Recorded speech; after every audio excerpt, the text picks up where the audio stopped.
നിലമ്പൂരിൽ പ്രധാനപ്പെട്ട ഒരു ഉപതെരഞ്ഞെടുപ്പ് നടക്കുമ്പോൾ അവിടെ എല്ലാവരും ചോദിക്കില്ലേ, അയോധ്യയിൽ നിങ്ങളുടെ നേതാക്കൾ എടുത്ത നിലപാട് എന്താണെന്ന് LDF പറയുമ്പോൾ ചോദിക്കില്ലേ നിങ്ങളുടെ നേതാക്കളോട്? ഉത്തരം എന്താണ്? അതുകൂടി പറയൂ, എനിക്കൊരു ഇടവേളയിലേക്ക് പോകണം. നിങ്ങൾ അങ്ങനെ ജാതി രാഷ്ട്രീയം, വർഗീയ രാഷ്ട്രീയം നിങ്ങൾ ഈ നമ്മുടെ വടകരയിൽ കാണിച്ച് പോയല്ലോ. അവിടെ എന്താ 1.5 ലക്ഷത്തിനാണ് തോറ്റത്. ശരി, അപ്പൊ അതിന് ഉത്തരമില്ല.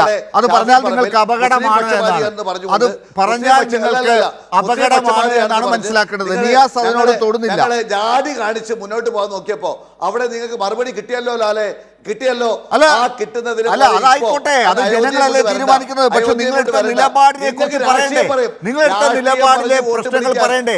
നിങ്ങൾ ഒരു നിലപാടെടുക്കുകയും അയോധ്യയിൽ ബാബരി മസ്ജിദുമായി ബന്ധപ്പെട്ട് ഒരു നിലപാടെടുക്കുകയും അതിന്റെ പൂജ വന്നപ്പോൾ, ക്ഷേത്രത്തിന്റെ പൂജ വന്ന സമയത്ത്, ശ്രീകോവിൽ ഉദ്ഘാടനം ചെയ്യുന്ന സമയത്ത് അവിടെ നിങ്ങളുടെ നേതാക്കളുടെ നിലപാട് എന്താണെന്നുള്ളത് ചോദിക്കുമ്പോൾ നിങ്ങൾ ഉത്തരം പറയാൻ തയ്യാറാകണ്ടേ നിയാസ്? അതെന്തായാലും നിങ്ങൾക്ക് പറയാൻ ആകുന്നില്ല.